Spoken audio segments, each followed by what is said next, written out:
You have been sitting outside for quite a while. Almost an hour. Were you waiting for someone? No, Father. I was trying to decide whether to come in. And how many times did you decide against it? Twice. The first time, I made it all the way to my truck. I opened the door, put one foot inside, and told myself I could come back next Sunday. Then I remembered that by next Sunday, my son may no longer speak to me. So you returned. I sat down again. I kept this key in my hand the whole time. The key to your store? Yes, Hale Hardware. My wife gave it to me more than 20 years ago. Evelyn Mercer. Those are her initials on the leather. You can barely see them now. EM. The leather used to be red, bright red. Now it looks almost brown. Why did you bring it with you today? I always carry it. I have carried it every day since Evelyn died. How long ago was that? 4 years. But today the key feels different. In what way? Tomorrow morning I may have to give it up. What happens tomorrow morning? At 9 o'clock, I am supposed to meet with my son's attorney. She asked me to bring every financial record connected to the store. Bank statements, loan documents, distribution requests. Everything. Why does your son's attorney want those records? Because of 6 transactions. What kind of transactions? Money taken from a trust Evelyn left for Daniel. Daniel is your son? My stepson. No, I should not say it that way. He is my son. I met him when he was 7 years old. I taught him to ride a bicycle. I taught him how to use a drill without stripping the screw. I sat beside his bed when he broke his wrist at school. The first time he called me Dad, I pretended not to hear him because I did not want him to see me cry. So yes, Father, Daniel is my son. How old is he now? 31. And the money belonged to him? Yes. Did Daniel give you permission to use it? No. How much did you take? $210,000. Say that again. I took $210,000 from my son's trust, but I did not spend it on myself. I did not buy a new truck. I did not take a vacation. I did not pay off personal debts. Every dollar went into the store. That explains where the money went. It does not explain why you believed you had the right to take it. The store was failing, not the kind of trouble where you have one bad month and recover the next. Suppliers were calling every morning. Our credit line had been reduced. There were weeks when I did not know whether I could make payroll. 14 people work there. Some of them have been with the family for more than 20 years. They have mortgages, children, medical bills. I could not stand there and watch all of them lose their jobs. You are telling me what the store needed. I am asking what you did. I transferred money from Daniel's trust to cover the store's debts. Did the trust company approve those transfers? The requests were approved. That was not my question. No. Daniel did not submit them. Whose name was on the requests? His. And whose signature? Father. You do not have to say it quickly, but you do have to call it by its proper name. I signed Daniel's name. No, that still sounds too clean. I forged my son's signature. Once? It did not happen in one night. How many times? 6. The first request was smaller. I told myself I would replace the money before Daniel ever noticed. Then another bill came due. Then another supplier threatened to stop deliveries. Each time, I said it would be the last. Did you ever tell Daniel what you had done? No. Did you prepare a repayment agreement? No. Did you ask him for a loan? No. Then what made you believe this was borrowing rather than taking? I intended to repay him. Intention is not permission. I know that now. Did you know it when you signed his name? Yes. I knew it before the pen touched the paper. I just believed the need was greater than the wrong. Greater for whom? For the employees, for the store, for the family name. What did Daniel intend to do with the trust? Open a rehabilitation center near the community hospital. He found a small building with large front windows and a wheelchair ramp. He wanted to treat injured workers and patients whose insurance would not cover long-term therapy. Evelyn spent months in physical rehabilitation after an accident. Daniel was 17 then. He said he wanted to build the kind of place that helped her walk again. So you knew the money was not sitting unused? Yes. You knew it represented Daniel's future? Yes. And you decided the store's future mattered more? I told myself the store belonged to all of us. Did the trust belong to all of you? No. When did Daniel discover the withdrawals? 2 weeks ago. He was preparing to pay the next deposit on the building. He requested the full account history. Yesterday, an envelope arrived at the store. Inside were copies of the 6 transactions. There was also a small piece of paper. What did it say? I know all 6 transactions were yours. That was all. No accusation, no threat, not even his name. I sat in my truck with that paper on my knee for nearly an hour. I called Daniel 3 times. I ended each call before it rang. Why? Because I did not know whether he would answer and call me Dad, or answer and call me Thomas. Is that what frightens you most? More than losing the store. More than being arrested. More than everyone in Ashford knowing what I did. I am afraid Daniel will look at me and say that 24 years did not make me his father. If he says that, will the truth about the money change? No. If he never calls you Dad again, will the money still have to be returned? Yes. Then, before we speak about forgiveness, we need to understand why you believed being his father gave you the right to choose for him. I thought I was protecting what Evelyn left behind. The store? The store, her family's name, the people who depended on it. Maybe I was also protecting the way I wanted Evelyn to remember me. Tell me about the beginning, not the first withdrawal. Tell me about the day you met Daniel and began to believe that keeping the store meant keeping the family together. Daniel was 7 years old. The first time I walked into Hale Hardware, he was sitting on a wooden box filled with nails. His feet did not reach the floor. Daniel was 7 years old. The first time I walked into Hale Hardware, he was sitting on a wooden box filled with nails. His feet did not reach the floor. He had a red marker in one hand and a stack of price tags in the other. Evelyn had told him to write the numbers clearly, but every 5 looked like a 6. She was standing behind the register, correcting them one by one. Daniel looked at me and asked, "Are you the man who keeps calling my mother?" I nearly walked back out. What did Evelyn say? She laughed. Then she told Daniel to finish the price tags and stop interrogating customers. I was not a customer, not really. I had been delivering supplies to the store for almost 2 years by then. Evelyn and I had started having coffee after closing. Sometimes we sat in the break room. Sometimes we stood in the parking lot because Daniel was asleep in the office and she did not want to wake him. She did not trust people quickly. Her first concern was always Daniel. And when did you become part of their family? Evelyn and I married in August of 2002. Daniel wore a suit that was too large in the shoulders. He spent most of the ceremony pulling at the collar. Afterward, he asked whether he still had to call me Mr. Hale. I told him he could call me whatever felt right. For almost 3 years, he called me Thomas. Then one afternoon, the school called because he had fallen from the climbing frame and broken his wrist.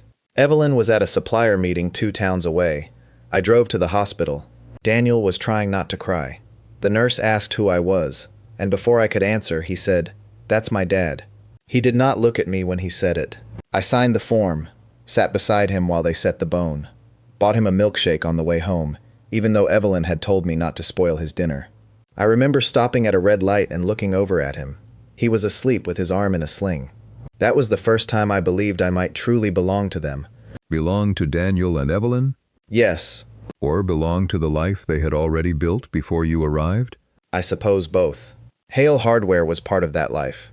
Evelyn's father opened it in 1977. He built the first shelves himself. They were uneven. If you placed a marble on the top shelf, it would roll all the way to the end. Evelyn refused to replace them. She said the store was not supposed to look perfect. It was supposed to look used. By the time I married her, her father was slowing down. I took over more of the ordering, the accounts, the deliveries. I worked 6 days a week, sometimes 7. I knew which contractors paid late but always paid. I knew which widows needed someone to carry bags of soil to the car. I knew which employees had children in college, and which ones needed extra hours before Christmas. People began coming to me with questions instead of Evelyn's father. Then, after he died, they came only to me. How did Evelyn feel about that? Proud, at first. At least I believed she was. She used to tell people I had given the store another 20 years. And Daniel? He worked there during summers. He hated counting inventory. He liked helping customers, especially the older ones. He would walk them through every aisle instead of pointing. When he was 10, I taught him how to use a drill. He drove the first screw in crooked and stripped the head. I told him to slow down. He said, "You always say that after I make the mistake." I told him that was because before the mistake, he never listened. He laughed so hard he dropped the drill. For years, I assumed he would take over the store one day. Did Daniel ever say that was what he wanted? Not directly. He liked being there. That was not my question. No, he never said he wanted to own it. When he was 17, Evelyn was in a car accident. A delivery truck ran a light and struck the passenger side of her car. She survived, but her pelvis was fractured. One leg was badly injured. For a while, the doctors could not promise she would walk without assistance. Daniel went to nearly every rehabilitation appointment. He learned the names of the muscles before I did. He watched how the therapist spoke to her when she was embarrassed or angry. There was one therapist named Mrs. Calder. Evelyn hated her at first because she would not let Evelyn give up. Months later, when Evelyn walked from the front door of the rehabilitation center to our car without a cane, Daniel cried harder than she did. That was when he decided what he wanted to do. Become a physical therapist. Yes, I paid part of his tuition. I worked longer hours to do it. I do not say that because he owed me the trust. Then why say it? Because I need you to understand that I did not stand outside his life. I was there. I helped build it. Helping build another person's life does not make it yours to direct. I know, but for a long time, I did not know where the line was. Maybe I saw every sacrifice as another brick in a wall that proved I belonged. Daniel finished his training. He began working at a clinic near the hospital. Evelyn kept telling everyone he would open his own place someday. She was proud of him. She was proud of me too. At least, she used to be. What changed? The store began losing ground. A national chain opened near the highway. Then more customers started ordering online. At first, the losses were small. I covered them with a line of credit. I did not tell Evelyn every detail. Why not? Because she worried. Because every time I mentioned debt, she asked whether it was time to reduce inventory or sell part of the business. I believed she was panicking too early. Did she believe you were hiding things? Sometimes. She would ask for statements I had not brought home yet. She would say, "Thomas, I should not have to chase you for numbers that belong to both of us." I always promised to show her everything. Did you? Not always. But the store survived. That became my answer to every question. If the doors opened the next morning, I told myself my decisions had been justified. Even when Evelyn disagreed? She loved the store. But she did not love it the way I did. What was the difference? To Evelyn, it was something her father built. Something worth protecting if it could be protected without destroying the family. To me, it became proof that I had earned my place in that family.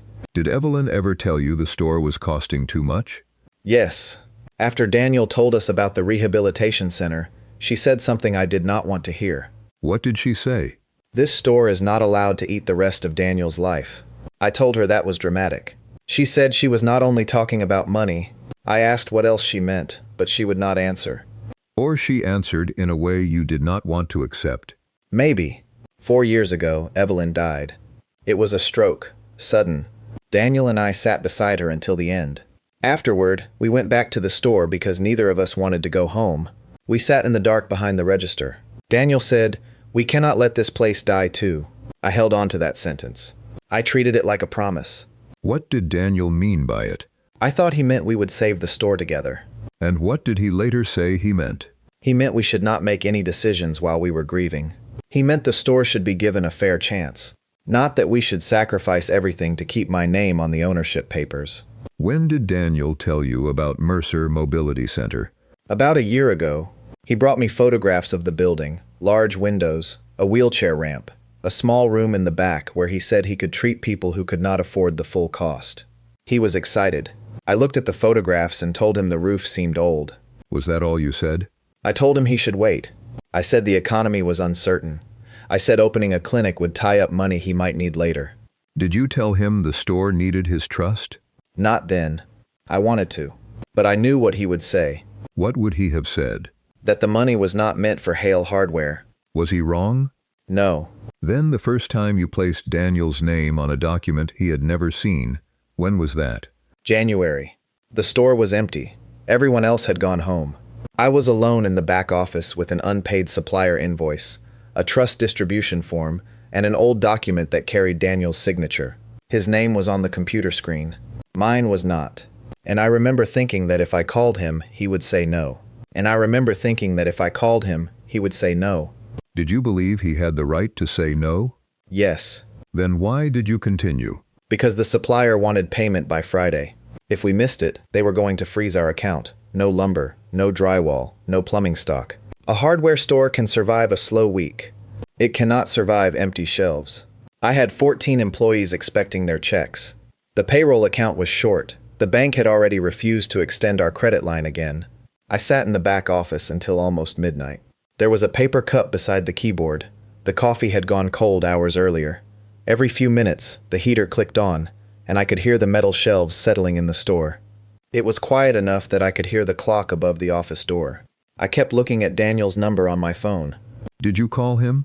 I pressed his name once. Then I ended the call before it rang. Why? Because I knew how the conversation would go. I would tell him the store needed help. He would ask to see the books. I would tell him there was no time. He would say there was always time to tell the truth. Daniel had started saying things like that after Evelyn died. Things like what? Show me the numbers.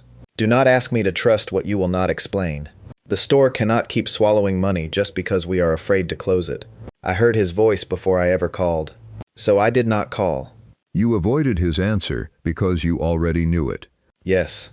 On the desk was an old employment form Daniel had signed when he worked summers at the store. His signature was simple, a large D. The rest moved quickly, almost in a straight line.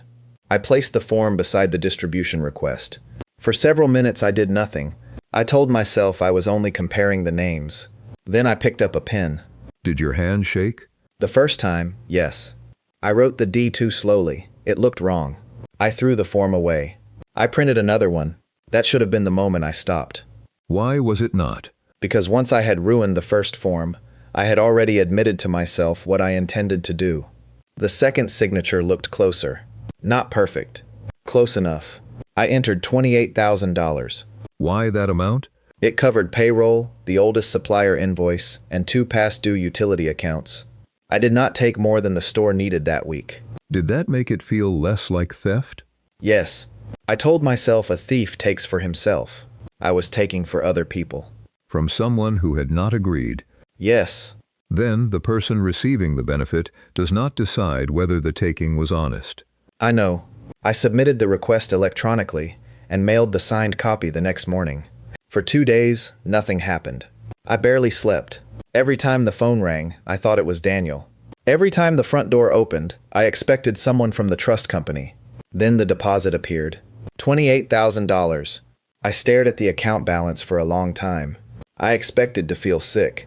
Instead, I felt relief. Relief can be dangerous when it follows a wrongful act. It was. I paid the supplier first. Then payroll. On Friday afternoon, one of the employees, Carl, came into the office. His wife had been ill. He had missed hours taking her to appointments.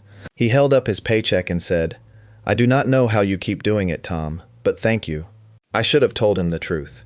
I should have said that Daniel had paid him without knowing it. Instead, I told Carl not to worry. I said I would always take care of my people. What did his gratitude do to you? It made the wrong thing feel useful. Useful things are easy to defend. That evening, I walked through the store after everyone left. The shelves were full. The lights were on. The employees had been paid. I told myself the result proved the decision. I said I would replace the money before Daniel needed it. Did you calculate how you would repay $28,000? No. Did you put anything in writing? No. Did you separate future income for repayment? No. Then, "I will replace it," was not a plan.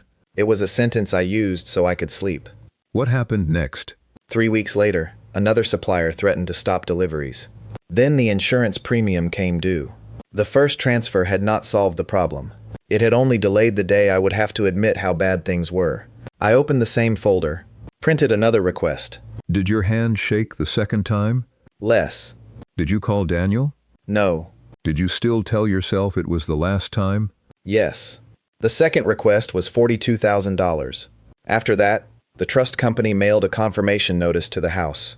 I found it before Daniel saw it. Did Daniel live with you? No. But some of his trust correspondence still came to the old family address. Evelyn had set it up years earlier, and the address had never been changed. I opened the notice. Then I put it in the bottom drawer of my desk at the store. Why not destroy it? I told myself I would need it when I repaid the money. Was that the real reason? No. I think part of me wanted proof of what I had done. Not because I was proud, because even then, I knew I was crossing a line I might later try to pretend had never existed. Did you stop after the second request? No. February brought another payroll shortage, a tax payment, a repair to the loading door. Every problem arrived with a number attached to it. And each time, Daniel's trust looked less like his future and more like a door I had already learned how to open. How many times did you open it? 6. You said that before. I am asking whether each time was a new decision. Yes. 6 forms. 6 signatures. 6 chances to stop. The first time, I copied his name from the old employment form. By the 4th time, I did not need to look at it anymore. What changed in you between the first and the 4th? I stopped thinking of the signature as Daniel's. I started thinking of it as the thing standing between the store and survival. And Daniel? I pushed him out of the picture. Not entirely. I still called him. We still had dinner once or twice a month. I asked about Nora. I asked about the rehabilitation center. I even told him I was proud of him. While taking the money meant for that center. Yes. That is the part I cannot explain without hearing how ugly it sounds. Do not try to make it sound better. He showed me photographs of the treatment rooms one evening at my kitchen table. He talked about the equipment he would need and how he wanted one room reserved for patients who could not pay the full fee. I nodded. I told him the place looked promising. Then, after he left, I drove to the store and submitted another request. What did you tell yourself that night? That his dream could wait. That he was young. That he had time to begin again. I told myself the employees did not have time. The store did not have time. And you? I did not believe I had time either. Time for what? To admit that I could not save it.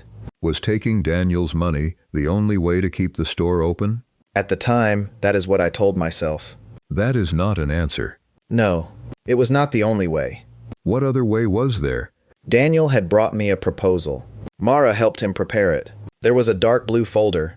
I locked it in the office and told Daniel the people behind it had changed their minds. Had they? No, Father. They had not. They had not changed their minds. No. Then why did you tell Daniel they had? Because the proposal would have saved the store. That sounds like a reason to accept it. It would have saved the store. It would not have left the store in my hands. Tell me what was in the folder. Daniel brought it to me in December. Mara came with him. She has managed the floor at Hale Hardware for 26 years. She knows the store almost as well as I do, maybe better in some ways. They waited until after closing. Daniel put a dark blue folder on my desk and said, "Please read all of it before you answer." I already knew I was not going to like it. Before you opened it? Yes. Why? Because Daniel looked hopeful, and I had learned that when he looked hopeful about the store, it usually meant he wanted it to become something different. I opened the folder. A local investment group was offering to purchase 70% of Hale Hardware. 70%. Yes. They would take over the debt, keep the name, keep all 14 employees, keep Mara as manager. They even agreed to hold the 50th anniversary celebration next March. There was a page about the history of the store, Evelyn's father opening it in 1977, Evelyn taking over, me joining the business later. They had included an old photograph of Evelyn standing beside her father on opening day. I was not in it.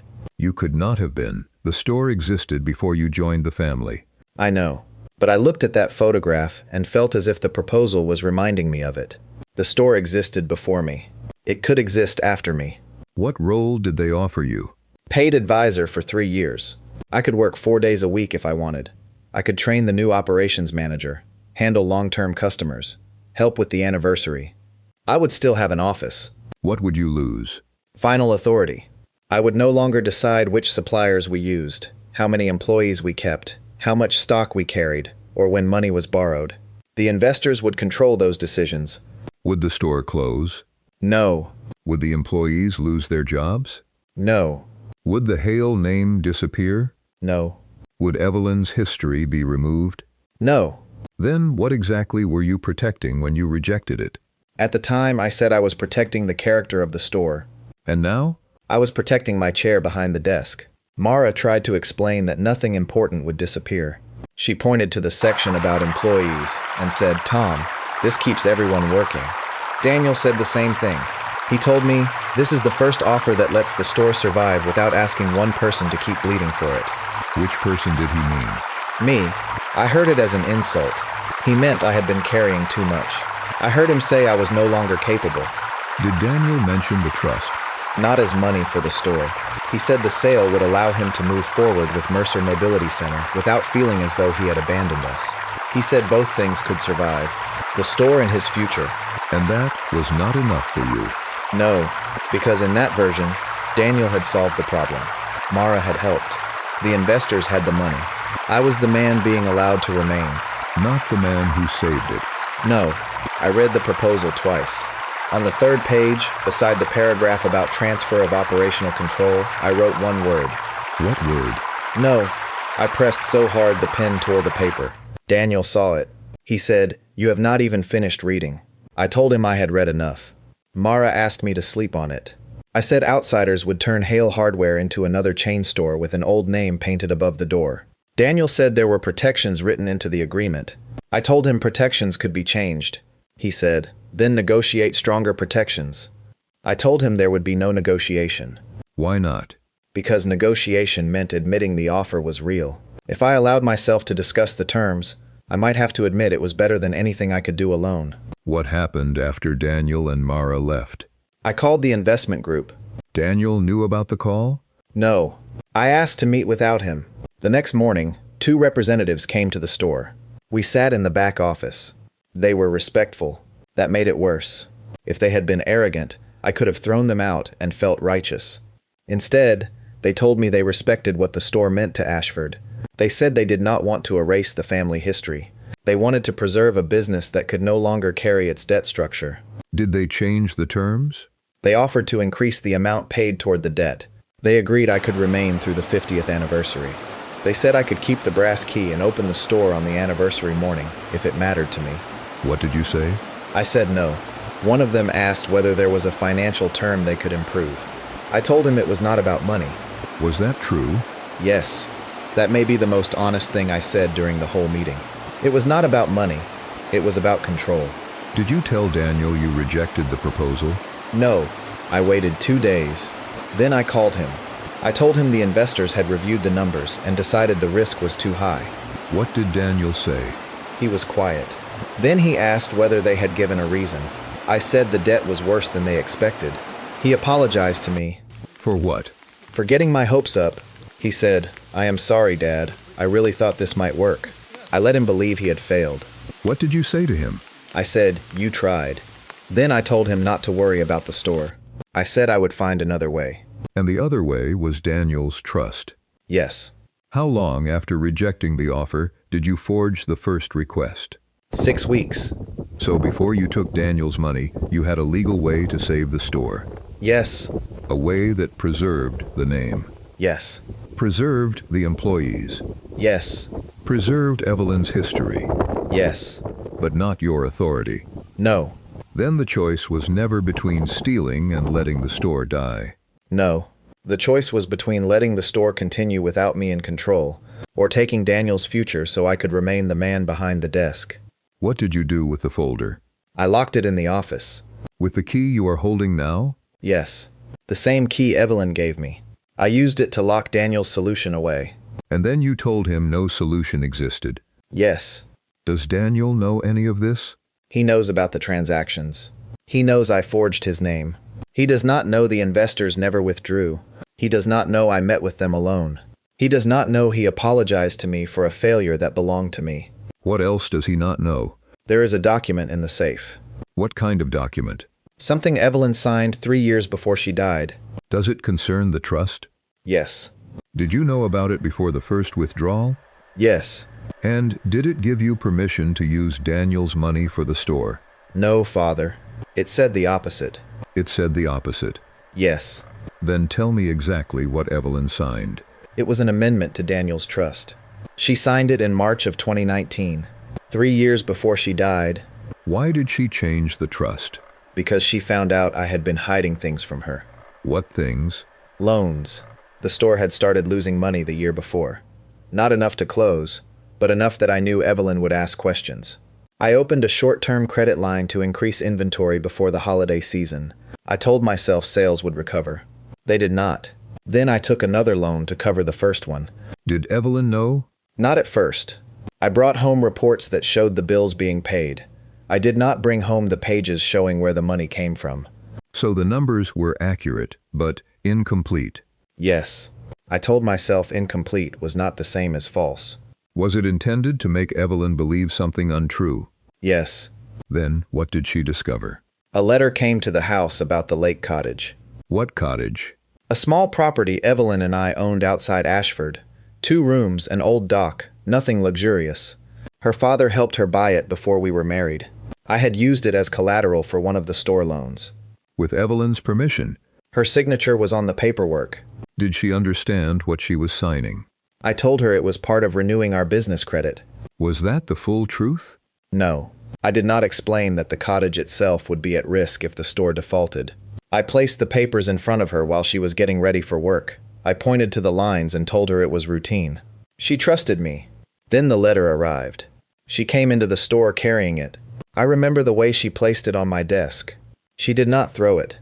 She did not raise her voice. She just asked, "What else have you decided I did not need to know?" What did you say? I told her I was protecting her from unnecessary worry.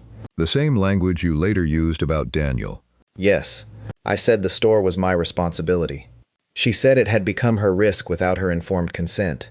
I told her everything would be paid back. She asked to see all the accounts. I showed her most of them. Most? I left out one supplier loan. Even after she confronted you? Yes. Why? Because the full amount would have proved the problem was not temporary. I still needed her to believe I could fix it. What happened after that? Evelyn stopped discussing finances with me for several weeks. I thought she had calmed down. She had not. She had spoken to an attorney. One evening, she put a document on the kitchen table. Daniel was not there. The amendment removed me as co-manager of his trust. It named an independent trust company to supervise all distributions. Daniel would receive full control after turning 30. And there was a paragraph written more clearly than the rest. What did it say? That no portion of the trust was to be used to pay the debts, expenses, or operating costs of Hale Hardware. No portion. None. Was there any uncertainty in the wording? No. She had even placed the store's full legal name in the document. There was no way to pretend she meant something else. What did you say to her? I asked whether she believed I would steal from Daniel. How did she answer? She said, "I believe you can convince yourself that taking something is not stealing if you think the reason is important enough." I did not speak to her for the rest of the evening. Did she apologize? No. Did you? No. The next morning, I went to work early. We lived around the subject after that. We ate dinner, we went to church, we celebrated birthdays, we sat beside each other in the hospital after her stroke. But we never repaired that conversation. Did Daniel know about the amendment? He knew the trust company had changed. He did not know why. Evelyn told him it was routine estate planning. And after she died? I found a copy in the store safe. When? 2 weeks after the funeral. I was looking for the deed to the lake cottage. The amendment was inside a large envelope with Daniel's name on it. Did Evelyn intend Daniel to receive it? I believe so. What did you do with it? I read it. Then I put it back in the safe. Why did you not give it to Daniel? At first, because we were grieving. Then because too much time had passed. Then because I knew he would ask why she had written it. And eventually? Eventually, because the document stood between me and the money. So before the first forged request, you had read Evelyn's instructions. Yes. You knew she had forbidden the exact use you later made of the trust. Yes. Then, when you said you were protecting what Evelyn left behind, I was using her name against something she had written herself. why? Because the living Evelyn had stopped trusting me. The dead Evelyn could no longer correct me. That is a hard thing to admit. It is worse than that. I did not only hide the amendment from Daniel. I changed the story everyone heard about him. What story? After the third withdrawal, the store was still struggling. Employees were nervous. They knew bills were late. They knew Daniel had a trust. I do not know who first mentioned it. Maybe I did. One morning, Carl asked whether Daniel was going to help. I told him Daniel had chosen to put his mother's money into his own clinic. Was that true? The trust was intended for his future. But I made it sound as though he had looked at 14 employees and refused to care. I said Daniel did not understand what the store meant to Ashford. I said young people only cared about building something with their own name on it. Did Daniel know you were saying these things? No. He still came into the store sometimes. People who had watched him grow up became cold toward him. One employee barely answered when Daniel greeted her. Daniel asked me whether something had happened. I told him everyone was under pressure. Did Mara know the truth about the investment proposal? She knew the investors had not withdrawn. She did not know I was taking money from the trust. Did she challenge you? Privately. She asked why I had told the employees Daniel was unwilling to help when he had brought us a real solution. I told her it was none of her business. She said, "You are making that boy carry your decision." I told her Daniel was not a boy. She said, "Then stop treating his future like something you can spend for him." What did you do? I warned her not to undermine me in front of the staff. So Daniel lost money, his business opportunity, and his reputation inside the store. Yes. And what did you gain? Time. The employees' loyalty. Their gratitude. The image of being the only person still fighting for them. Were you fighting for them? Partly. What was the other part? I needed them to believe I was still the man holding everything together. If they knew Daniel had found a way to save the store and I had rejected it, they would see me differently. How? As the reason the store was failing. And Daniel? He would become the person who carried Evelyn's work forward. Not through the hardware store, through the rehabilitation center. He would use her money to build something that came from her suffering and his care for her. And I would be left with a failing business and a key to a place I could no longer save. Was that what frightened you? More than bankruptcy, more than prison at first. If Daniel succeeded while the store failed, it would prove that Evelyn's family could continue without me directing it. Is that why you took the money? Yes, I wanted to keep the store alive. But I also wanted Daniel's future to wait until mine had been secured. I called that sacrifice. It was control. Control over the money? Over the money. Over the store. Over the version of Evelyn people remembered. Over whether Daniel could move forward without me. And over whether he still needed you as a father. Yes.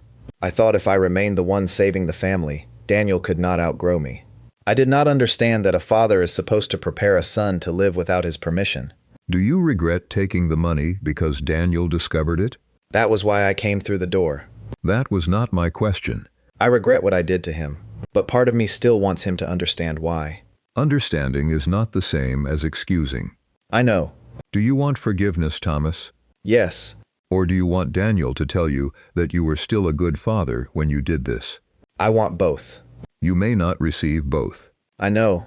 There was a man in the gospel who had also taken what did not belong to him. Zacchaeus. Yes. What do you remember about what happened after he faced the truth? What do you remember about what happened after Zacchaeus faced the truth? He promised to give money back. Only the amount he had taken? No. He offered more than that. Why? Because saying he was sorry was not enough. And why is that difficult for you? Because I came here hoping confession might be the hardest part. I thought if I said the words plainly, if I admitted that I forged Daniel's name and took the money, then something inside me would finally become lighter. Has it? No. It feels heavier. Truth often feels heavier before we stop trying to carry it dishonestly. I know what Zacchaeus did. He did not ask the people he had harmed to first understand his childhood or his fears. He did not explain that the system expected him to act the way he did.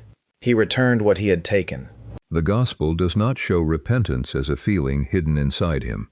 It became visible in what he was willing to surrender. The store. Is that what must be surrendered? At least my ownership of it. Maybe all of it. You said maybe. Because once I say it clearly, I cannot pretend I did not know. Then say it clearly. I have to sell my share of Hale Hardware. There is no other way to repay Daniel. Will selling your share cover the full amount? Not by itself. The store carries too much debt. My share may be worth less than I have spent years telling myself. What else do you own? The lake cottage. The property you used as collateral without fully informing Evelyn? Yes. The loan was eventually paid. The cottage is clear now. I could sell it. Could? I will have to sell it. Evelyn loved that place. Daniel learned to swim there. There is still a mark on the kitchen door frame where Evelyn measured his height every summer. Does its history make it more important than what Daniel lost? No, but losing it will hurt. Repentance is not measured by pain alone. Pain can come from consequences. The question is whether you are willing to restore what you took, even when restoration costs you something you wanted to keep. I am. Are you saying that because you believe Daniel may forgive you? I do not know if he will. That was not my question. Part of me still hopes he will. I imagine handing him everything and hearing him say, "You did wrong, but you are still my father." And if he does not say that, I do not know. then let us make the question simpler. If Daniel never calls you Dad again, does the money still belong to him? Yes. Does the truth about the investors still belong to him? Yes. Does Evelyn's amendment still belong to him? Yes. Does his reputation among the employees still need to be repaired? Yes. Then your duty does not depend on whether he gives you the sentence you want. No. I have been trying to turn repayment into a bargain. What bargain? I return the money. He returns my place in his life. That is not restitution. No. That is another form of control. What else must be returned besides money? The truth. Daniel brought a real plan to save the store. I rejected it. I lied to him. I let the employees believe he was selfish. Some of them have known him since he was a child. They watched him carry boxes after school. They came to his graduation party in the back room. And I made them look at him as if he had abandoned them. Who needs to hear the correction? Every employee. Mara. The investors. Daniel's attorney. Daniel, if he is willing to read it. Will you tell them privately? I want to. Why? Because fewer people would know what I did. And Daniel's name was damaged publicly inside the store. Then the correction cannot remain private.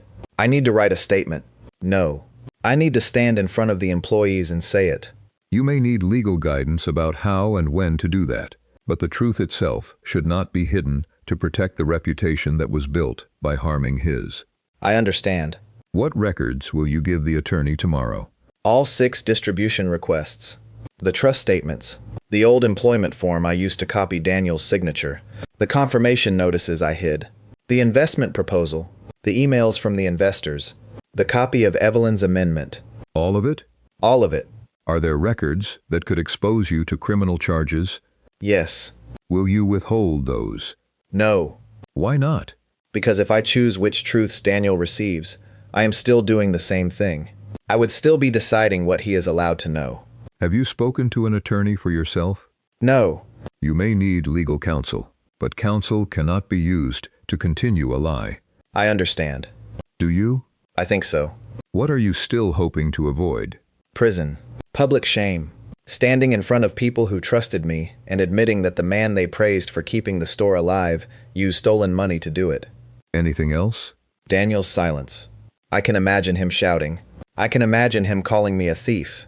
What I cannot bear is the thought of giving him everything and receiving nothing back. Nothing? No answer. No meeting. No chance to explain. You have explained for 5 parts of this confession. I know. Has explanation changed what he lost? No.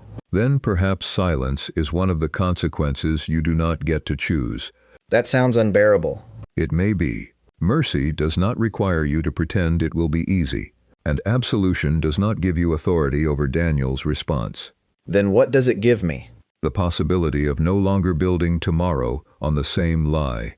Even if tomorrow takes everything from me? The truth has already cost Daniel his money, his plans, and his trust in you. Repentance asks whether you are finally willing to bear your share of that cost.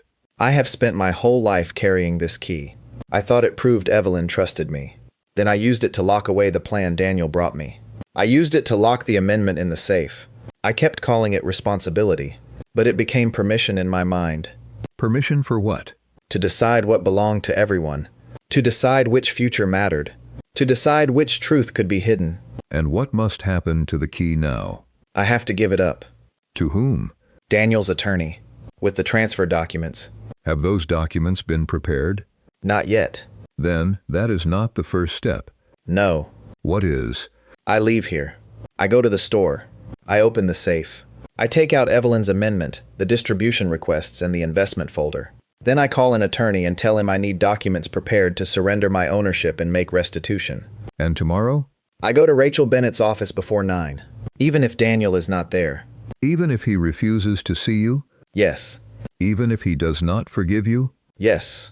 Even if the records lead to charges? Yes.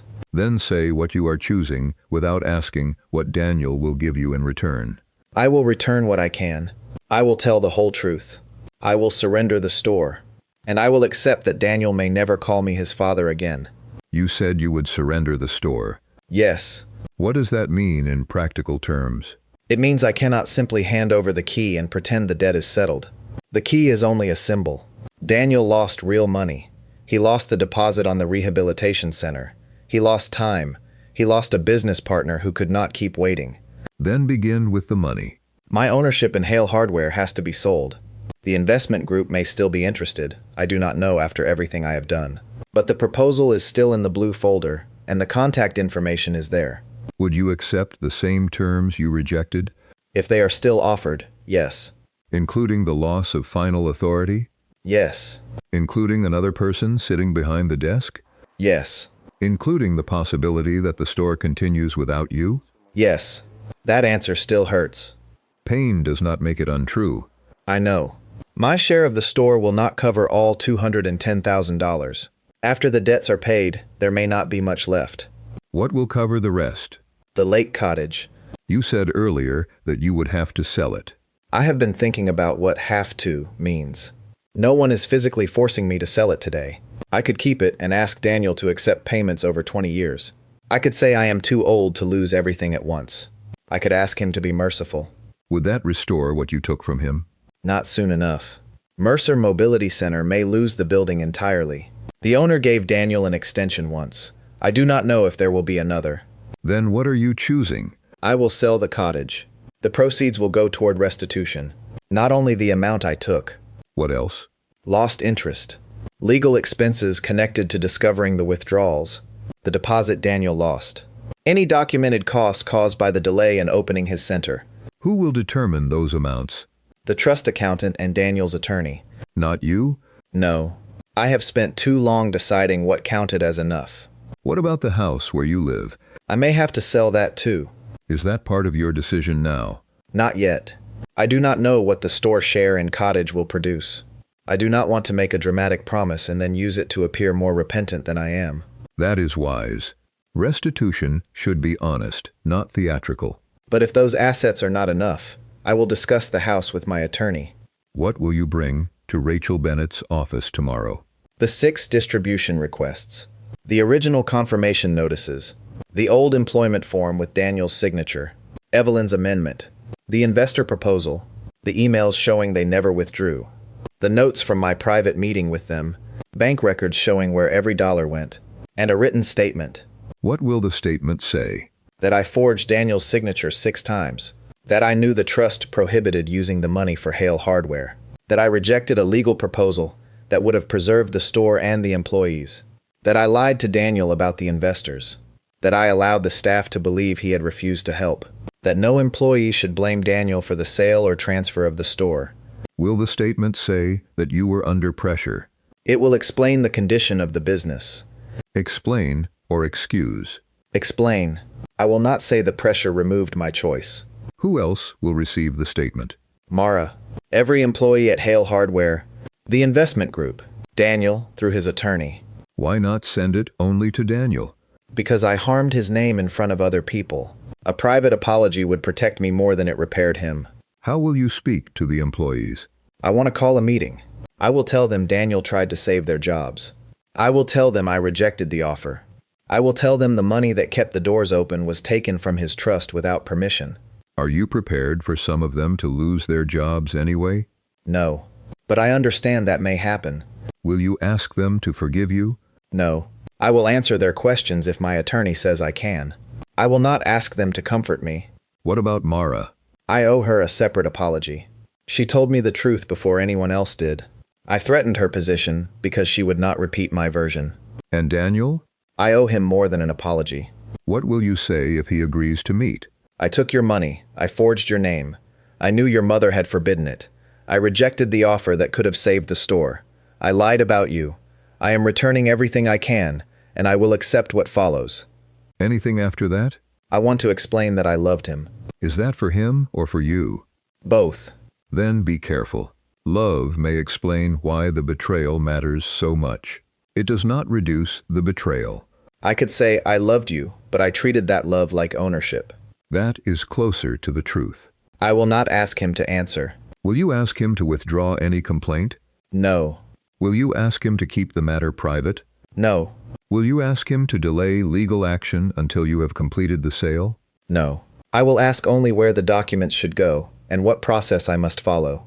What if Rachel Bennett tells you Daniel does not want to see you? I will leave the records. What if she tells you all future communication must go through her office? I will respect that. What if Daniel refuses every personal letter? Then I will not send one through someone else. What if he never allows you to meet his future children? Father. You have used fatherhood as a reason to cross his boundaries. You need to decide whether you will respect those boundaries when they hurt you. Then yes. If he does not want me in their lives, I will not force my way in. I will not send gifts through relatives. I will not appear at his home. I will not ask Nora to speak for me. Good. It does not feel good. It is not supposed to. I keep thinking about the employees. Carl holding that paycheck. Mara standing in my office, telling me I was making Daniel carry my decision. I could have stopped then. I could have called Daniel after the first request, after the second, after the third. Instead, I let each day make the lie look older and therefore harder to disturb. And now? Now I disturb it myself. When? Today? Be specific. I will leave the church and drive to Hale Hardware. I will open the safe. I will remove the amendment, the forged requests, and the investment records. I will not alter or destroy anything. Then I will call an attorney for myself.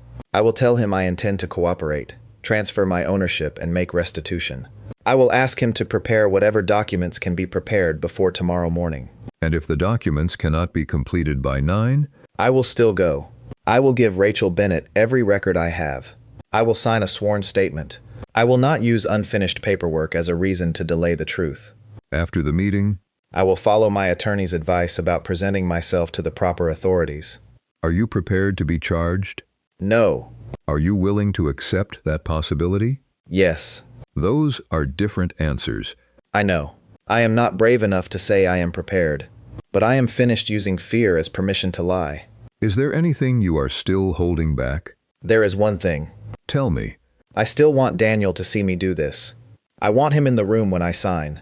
I want him to know I came before someone forced me. Did his letter force you? It brought me here. Then do not build a new image of yourself as the man who confessed freely before anyone knew. You are right. He found the truth. He gave me a deadline. I came because I had nowhere left to hide. And what changes now? I can stop hiding even when hiding might still protect me. That is the choice before you. If Daniel is not there tomorrow, I will sign anyway. If he refuses to read my statement, I will still correct the story at the store. If he never forgives me, I will still repay him. If the store survives under someone else, I will not call that my erasure. It will be the consequence of finally letting go. What will you do with the key? I will take it with me to the attorney's office. Why? Because the transfer will not feel real while it remains in my pocket. And if Daniel is not there to receive it? I will place it with the transfer papers. Rachel Bennett can decide who receives it. Then your next step is not to wait for courage. No, it is to leave here and do the first honest thing before fear gives me another explanation. Are you ready? No, Father, but I am going. I left the church with the key still in my hand. I did not feel forgiven. Not the way I had imagined forgiveness would feel. I felt exposed. Every excuse I had used was still there, but none of them sounded strong enough to hide behind anymore. I drove directly to Hale Hardware. The front windows were dark. The sign above the door needed repainting. I had noticed that months earlier, and kept telling myself I would do it before the anniversary. I unlocked the door and stood there for a moment. For nearly 24 years, that sound had meant I was opening the store. That afternoon, it sounded like I was entering a place I had already lost. I went to the office. The blue investment folder was still in the cabinet where I had locked it. My handwriting was on the third page. No, the ink had pressed through to the sheet underneath. I placed the folder on the desk. Then I opened the safe. Evelyn's amendment was inside the envelope with Daniel's name. The 6 distribution requests were beneath it. I had kept every confirmation notice. I used to tell myself that keeping the records proved I intended to repay the money. Standing there, I understood the records proved something else. I knew exactly what I had done. I collected the emails, the bank statements, the old employment form, and the notes from my meeting with the investors. I did not remove anything. I did not rewrite anything. I put every document into a box and carried it to my truck. Before leaving, I stood behind the register. Carl's name was written on the schedule for the next morning. Mara had left a note reminding me about a supplier call. 14 people still expected me to open the doors. For a moment, I wanted to stay. I wanted one more ordinary day before telling them the truth. Then I remembered what Father Gabriel had asked me, whether I wanted to tell the truth or still decide when other people were permitted to know it. I locked the door and called an attorney. I told him everything, not every feeling, the facts. 6 forged signatures, $210,000, the trust amendment, the rejected investment proposal. He was silent for a long time. Then he told me not to speak to Daniel directly and not to destroy or alter any record. I said I had no intention of doing either. We worked late into the evening. He prepared a sworn statement and an initial agreement to surrender my ownership interest. The full sale would require more time, valuations, and approval from the lenders. But the document made one thing immediate. I would no longer exercise control over the store while the transfer was being completed. I signed it shortly after midnight. I did not sleep. At 8:40 the next morning, I arrived at Rachel Bennett's office. I was 20 minutes early. The box of records sat on my knees. The brass key was in my coat pocket. I kept touching it to make sure it was still there. A receptionist led me into a small conference room. There were 3 chairs. One for me, one for Rachel Bennett. One remained empty. I knew before she entered that Daniel was not coming. Rachel sat across from me and said, "Daniel is not ready to meet with you." I asked whether he had read my statement. She said he had not agreed to receive any personal message yet. For a moment, I wanted to tell her that the statement was not personal. Then I looked at the first page. Half of it explained why I had been afraid. Half of it still asked Daniel to see me as more than what I had done. I removed those pages. I gave Rachel only the sworn statement of facts. I told her, "He does not owe me an explanation, and he does not owe me an answer." She did not tell me that Daniel still loved me.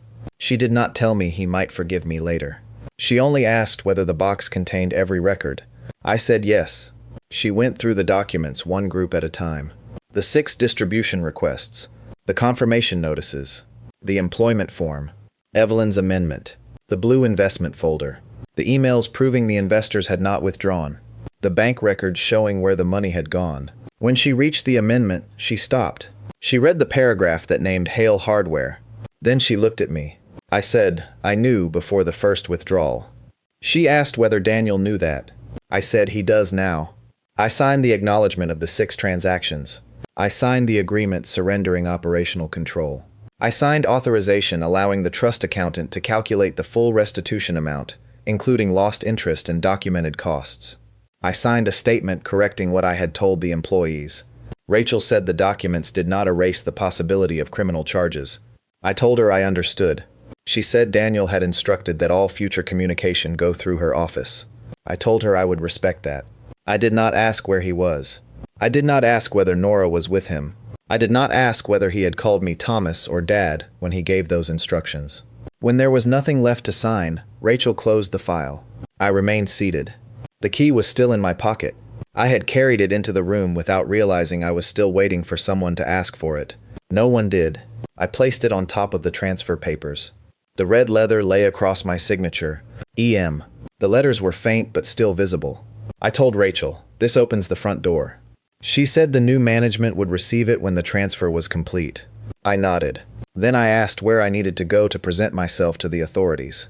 She wrote an address on a plain white card. I put it in my wallet. I stood and looked once at the empty chair. Daniel did not come through the door. He did not forgive me. He did not call me his father. And I did not take the key back. I left the office. The door closed behind me. The brass key remained on the file.